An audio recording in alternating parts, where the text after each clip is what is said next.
Good morning, student. Myself Vinay Tripathi. I am your SSC teacher. Welcome to the new academic year online class. See, student, this is UST and Civics textbook, Standard 8. Students, today I am going to explain you history chapter 3rd, effects of British rule. See, the previous lesson we learned about that how British defeated Nawab of Bengal, Sirajudaulah, and afterwards how that they defeated the French, and Punjab region they defeated the Sikh peoples, and this way how they expand their power. All this we learned the previous lesson. In this chapter we are going to study the effects of British rule over India. What are the effects are there that we are going to discuss in this lesson? Establishment of East India Company, how the East India Company was established. We have seen that due to geographical discoveries the European power reached the Indian coast. You know, students, in 1498 AD, Portuguese sailor Vasco da Gama discovered the sea route to India, and the European power reached the Indian coast. All the European, including Portuguese, Dutch, French, and British, entered the race for capturing the Indian market. That means race means competitions for capturing the Indian market. When the British came to India for trade purpose, the Portuguese had already settled here. Means when the British came to India for trading purpose, the Portuguese had already settled here, and they gave a bitter resistance. Bitter resistance means what? Unpleasant to accept. Later, friendly relation developed between them. Afterwards, what happened? They both become the friend. Both develop the friendly relations, good relations. But to establish the domination means rule over India, the British had to face opposition from French, Dutch, and local ruler. So from this, the British had to face opposition. That is French, Dutch, and local ruler. Now next is British and Marathas. You know, Mumbai was the main center of British in Western India.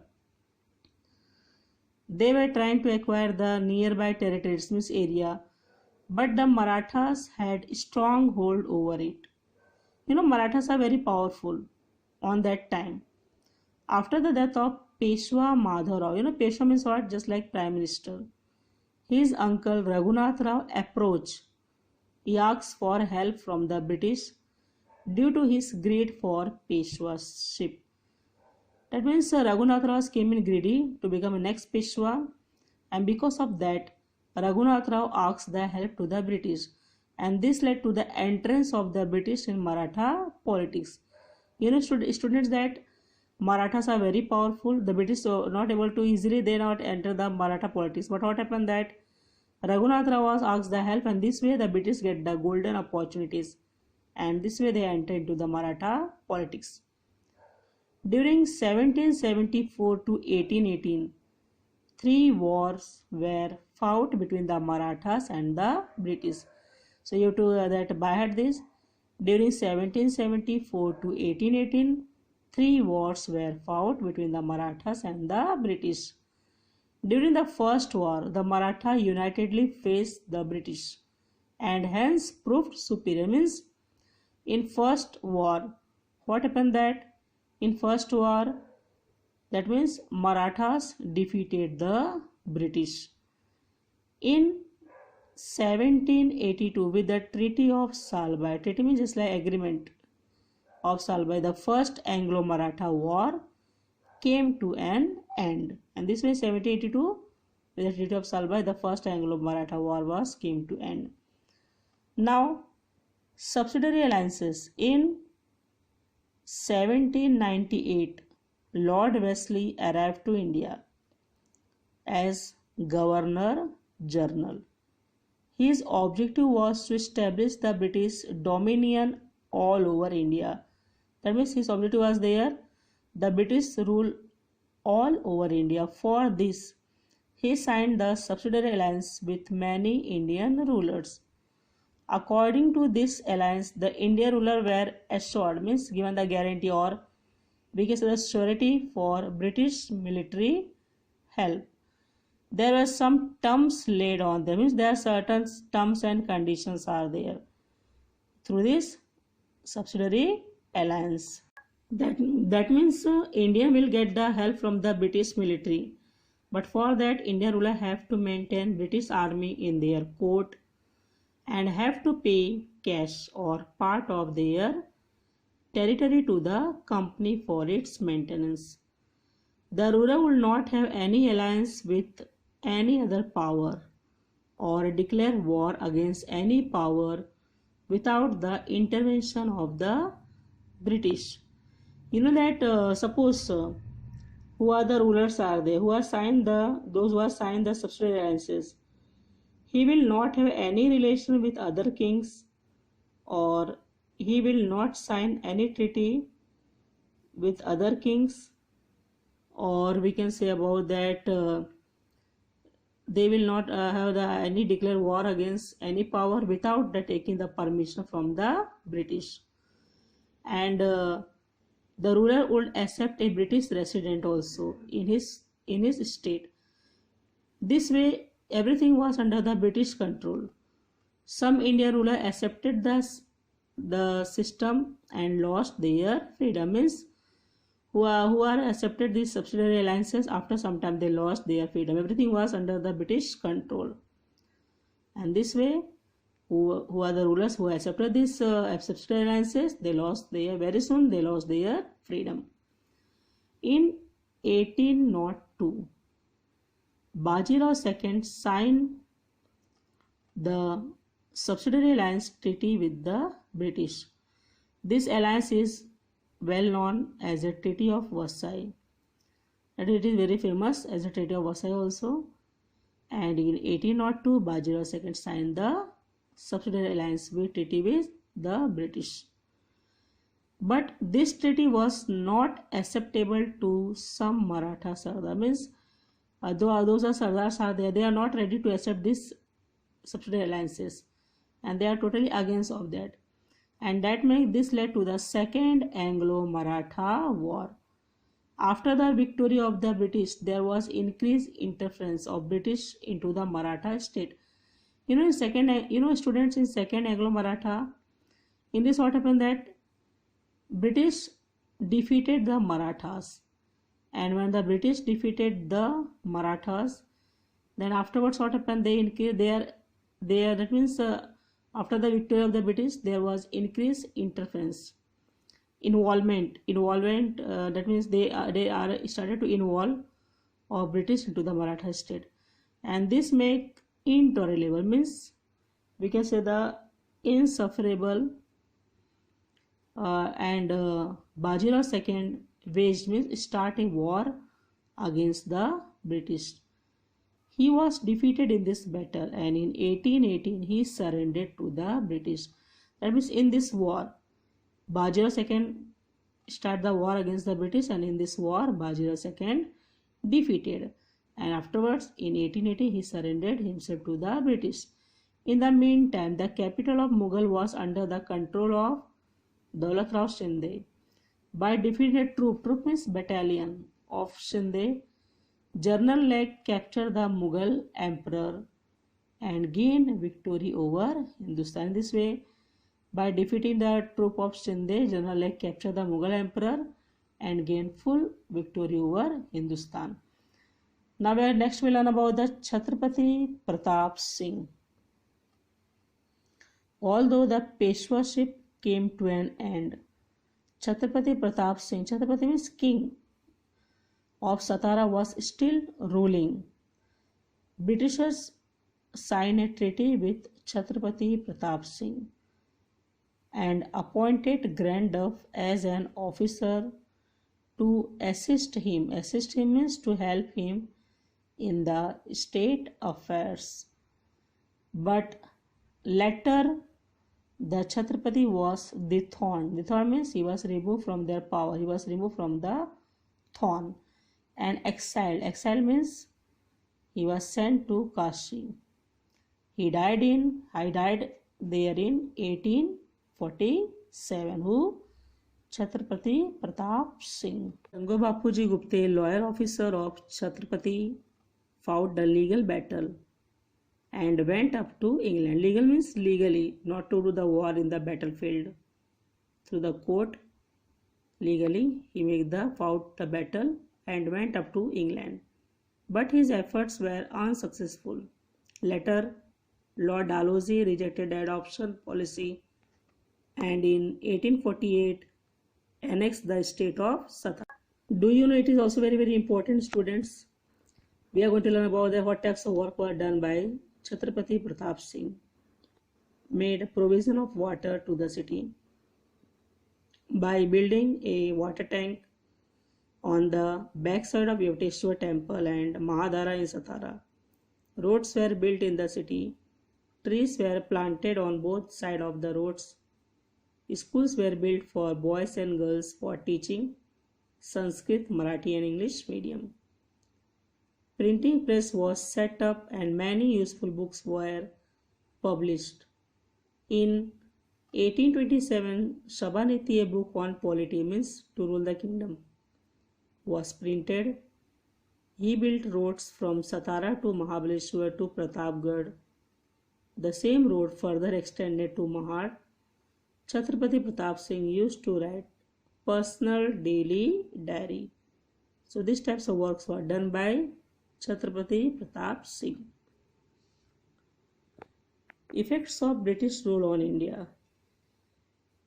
Dual government. Dual government means what? Double government. Robert Clive in 1765 introduced the dual government system in Bengal. The company undertook the work of revenue collection. Company, that means East India Company, their work was there to collect the taxes, revenue. Whereas the Nawab of Bengal had to maintain law and order. This was known as dual government system. Suppose in exam question will come, what is dual government? So this you have to write full answer that East India Company role is to collect the revenue, taxes, whereas the Nawab of Bengal had to maintain law and order. This was known as the dual government system. The ill effects of dual government system could be seen after certain periods. What happened that now money in the form of taxes went into the pocket of company officers. Means who are the officers are there. East India Company where the officers are there, they collected taxes and they fulfill their own pocket. And the monopoly of trade, monopoly means single traders, seller in India, was given to East India Company, and hence many trading companies in England envied them. Envied means feel the jealous to them. Working system of the company in India received criticisms in England and British Parliament. Introduced some important law to keep control over the company.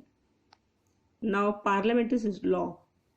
According to Regulating Act of 1773, the Bengal governor came to be known as the Governor General. According to this act, means this law, Lord Warren Hastings became the Governor General of India. He got the right to control the policies of Mumbai and Madras provinces. That means through this law, Lord Warren Hastings became the Governor General of India. He got the right to control the policies of Mumbai and Madras provinces. A committee of 4 members was set up to assist him, to help him. Lord Warren Hastings. In 1784, Pitt's India Act law was passed. Act means what? Law was passed. The act provided for appointment of a permanent board of control for better regulation and management of affairs of East India Company in India. That's why this 1784 Pitt's India Act was passed. In 1813, 1833 and 1853, new laws were passed by the Parliament to make certain changes in the working of the company. Why this law was passed in the Parliament? To make certain changes. In this way, there evolved an indirect control of the British government on the administration of East India Company, which means not directly but indirectly control of the British government on the administration of East India Company. With the emergence of the British rule, a new administrative system got developed in India. What are these new systems are there? civil service, military, police force and judicial system became the main pillar of British administration in India. Suppose question will come, what are the main pillars of British administration in India? So students, civil service, military, police force and judicial systems became the main pillar of the British administration in India. Now see the civil service. To strengthen the British rule in India, there was a need of bureaucrats. Bureaucrats means officers need. Lord Cornwallis introduced bureaucracy. Civil service became an important part of British government. He restricted the private trade carried out by the company officers, and for this purpose he increased their salary. For the convenience of administration, he divided British occupied territories into district level, and district collector was the chief of the district administrator, and this way he was responsible for the collection of the revenue. This it was collection of the revenue was started. Giving justice, maintaining law and order. The officers were appointed through competitive examination known as Indian Civil Service, that is ICS. Now military and police force. The duty of military was to safeguard the British occupied region in India, acquire new territories and break down any revolts against the British in India. That means military work. What are the role of the military? Are there to protect, to safeguard the regions, and to maintain law and order in the country was the duty of the police force. And police force duties are there to maintain law and order in the country. Now judicial system. The British established a new judicial system in India on the basis of judicial system in England. Every district had a civil and criminal court to solve the local cases. Means every district has a civil and the criminal. Civil means we can say the divorce and all that, family matters, what the problems are, they was solved. And criminals means murder, all that, these cases are solved. And every district level, this civil and criminal court was there to solve the local cases. For reconsideration of their judgment, as a high court was established. Now, equality before law. In early times, law in India differed from place to place. There were differences in judgment on the basis of casteisms. That means when British was not ruling India, on that time the law is there, but it was different place. And the difference in judgment on basis of casteisms. Under the leadership of Lord Macaulay, a committee was set up to create a code of law. The Indian Penal Code, PC we can say that, was enforced all over British India with British principles of equality before law.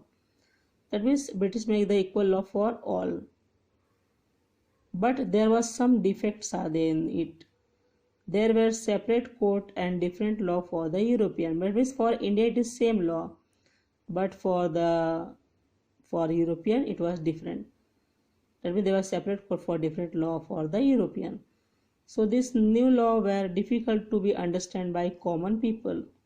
While the common people are there who are not educated, they are not understanding that. Legal cases become an expensive affair for the community, and the cases remained pending for years together. Means they are not getting any justice. Today also we say about that case will be there, it will continue, it will not solve easily. And this way legal cases became an expensive affair for the community, and the cases remain pending for years together, that it will not solve. Now economic policy of the British. Since ancient times there were invasion in India.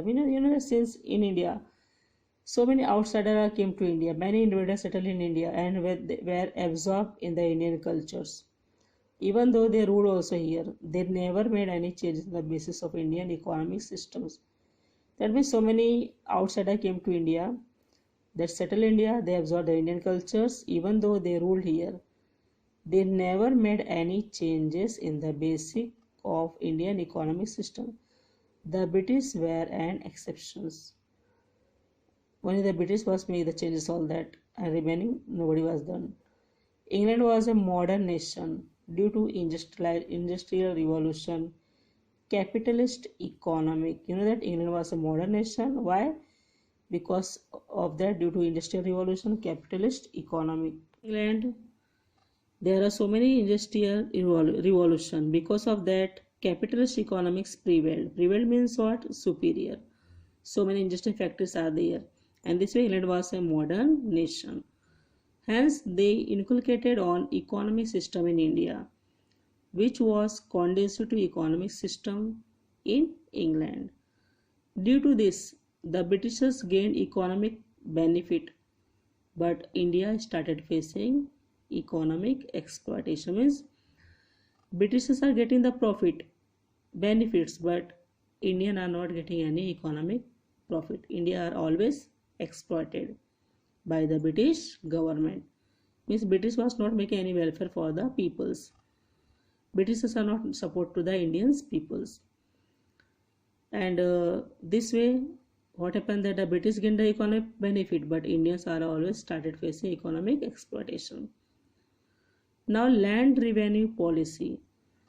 We will learn about that before the British rule and after the British. What types of changes are took place in land revenue policy that we are going to discuss here. Before the British rule, the village economic system was self-sufficient. Means what happened that in village, villager who are the farmers are there, they fulfill their needs with the help of the agriculture. Whatever the demands are there, whatever their needs are there, all they are fulfilled with the help of the agriculture. Means self-sufficient. Through agriculture and related service, the needs of the village were fulfilled in the village itself. Now I told that means with who are the farmers are there, they are doing the agriculture activities, and from that they are getting the income and they can fulfill their all their needs. Land revenue was the main source of income of the state, and this way revenue tax, land tax was the main source of the income of the state. Government also getting the taxes from the land.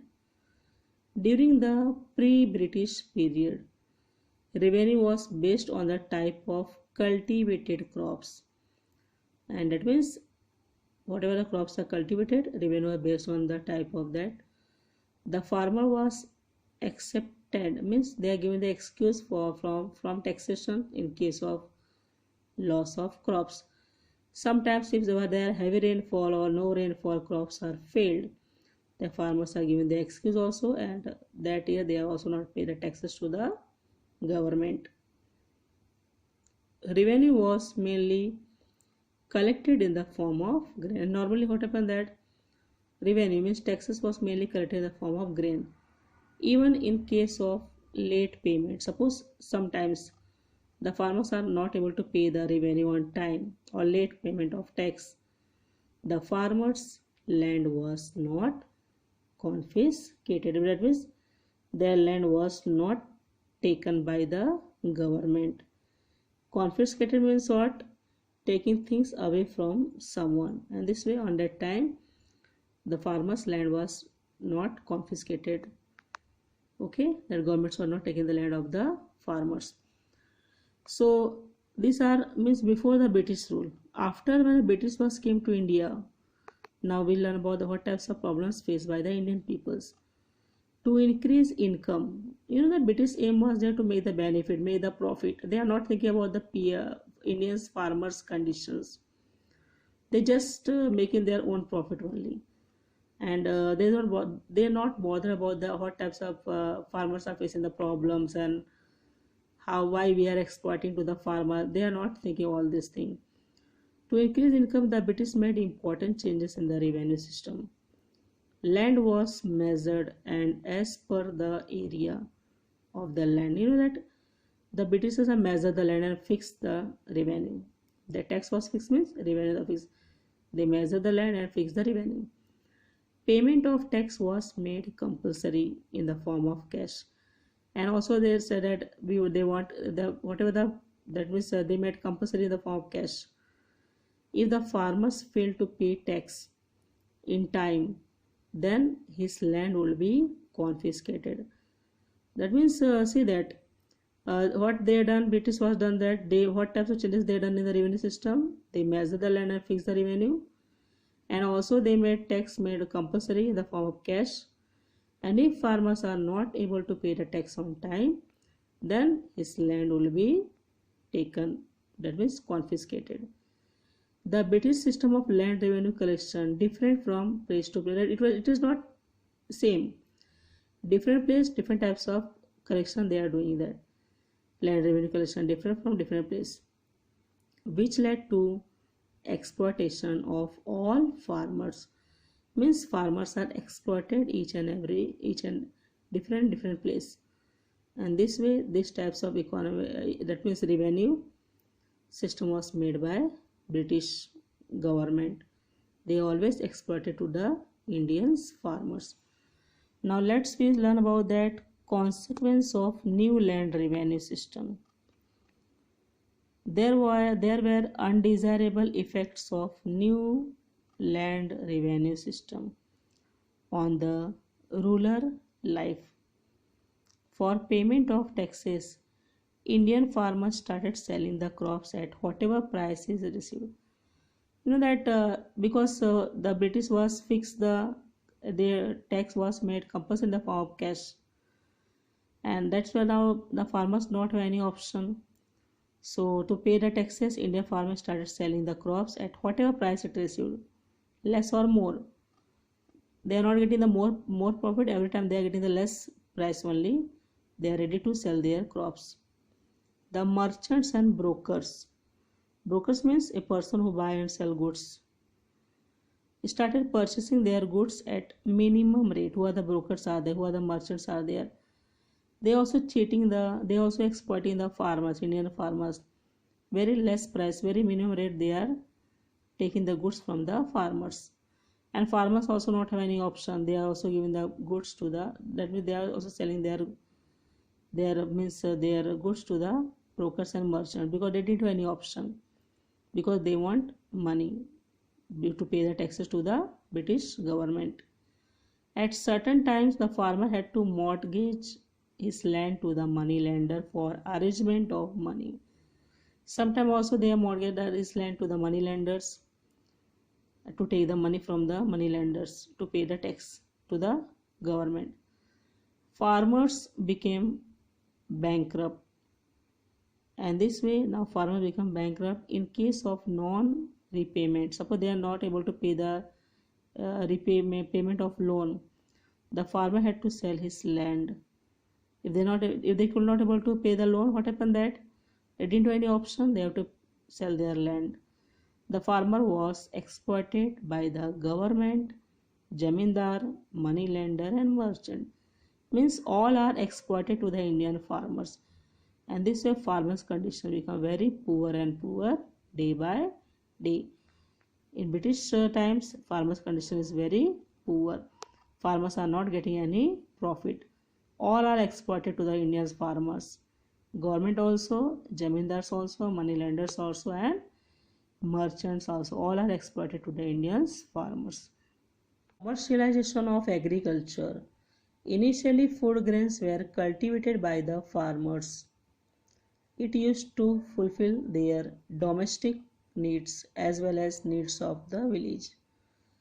You know that food grain were cultivated by the farmers, and it is fulfill the domestic need also as well as need of the village.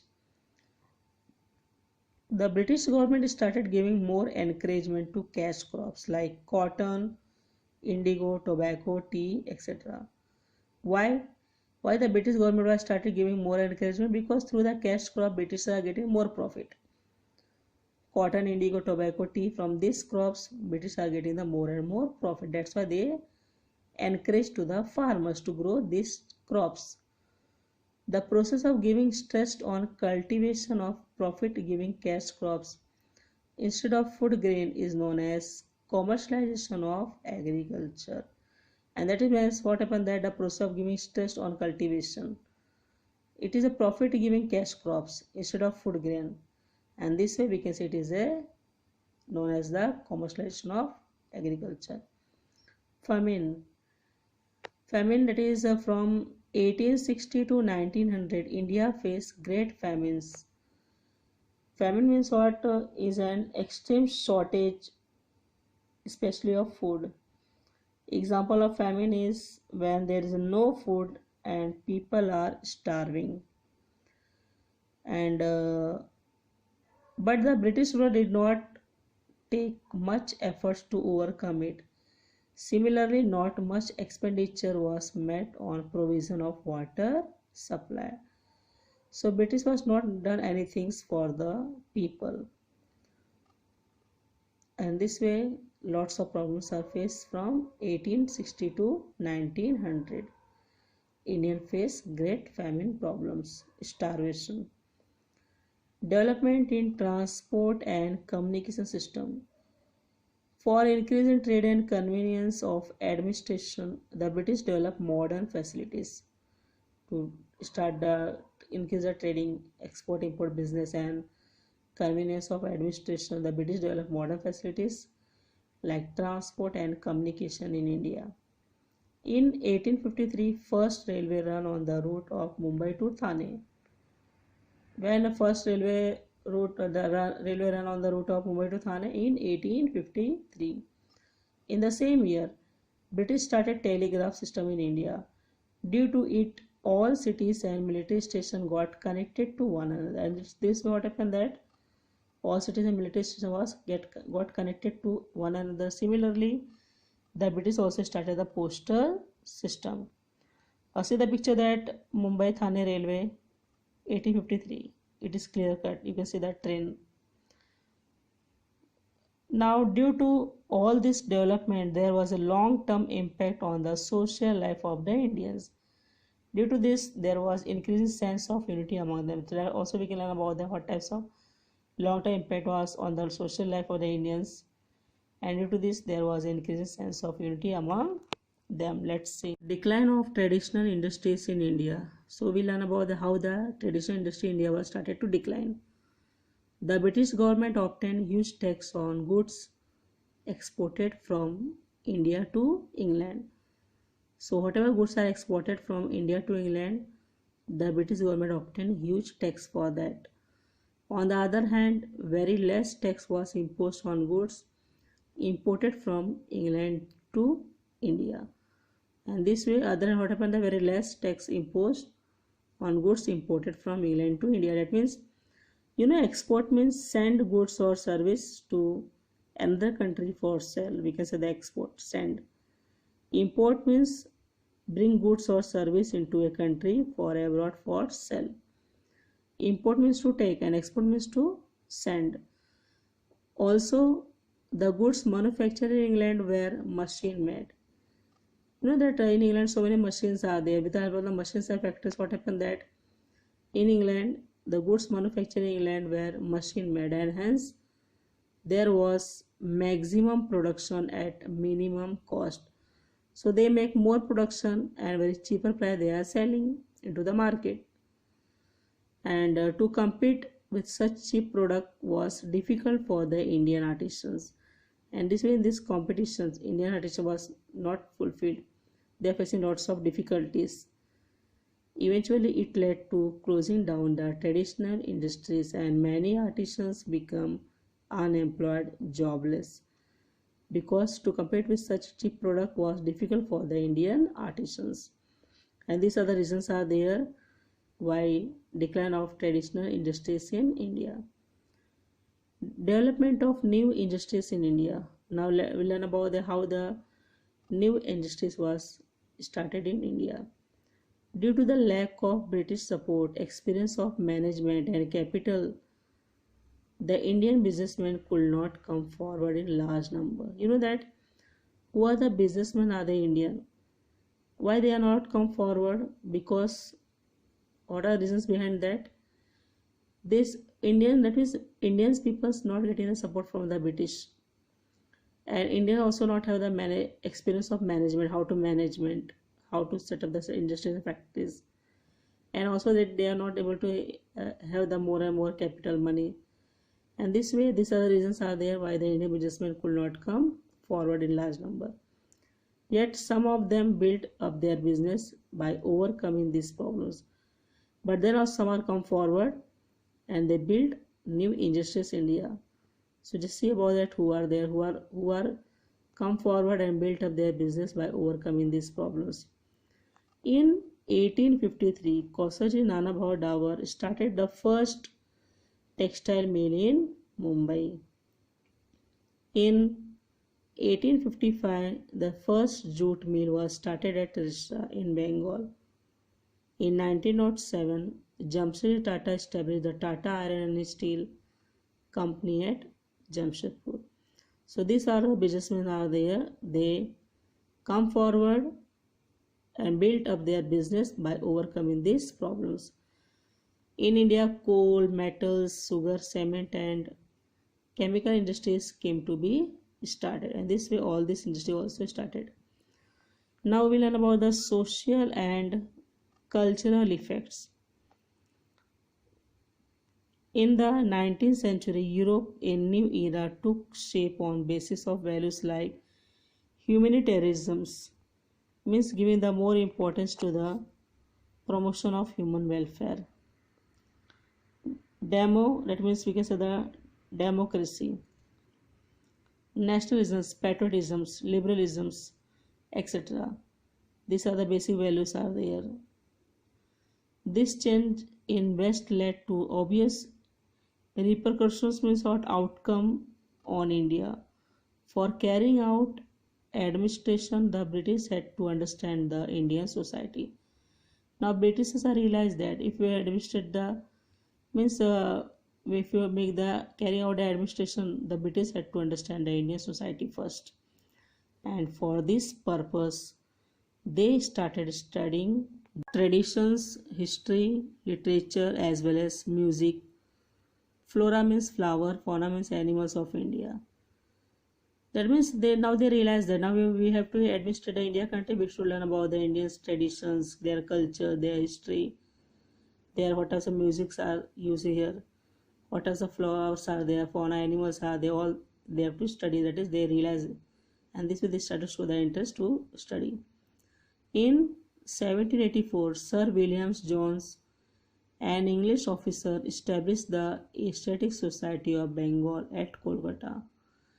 And that means in 1784, who are there? Sir William Jones, an English officer. He established the Aesthetic Society in Bengal at Kolkata. Max Muller, a German thinker, was a devout scholar of Indian religion, language and history.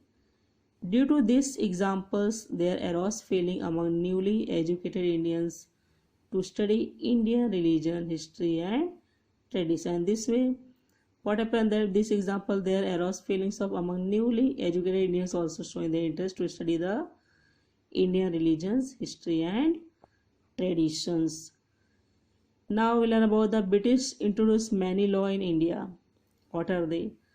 In 1829, Lord William Bentinck passed the Sati Prohibition Act. That means in 1829, Lord William Bentinck passed the Sati Prohibition Act. Afterwards, in 1856, Lord Dalhousie passed the Widow Remarriage Act. This act were responsible for social reform. For carrying out administration in India, the British required English educated Indians. That means to run the administration in India, now British required that English educated Indians. They need the help from the Indians who know the knowledge about the English. According to recommendation of the Lord Macaulay in 1835, English education started being imparted in India.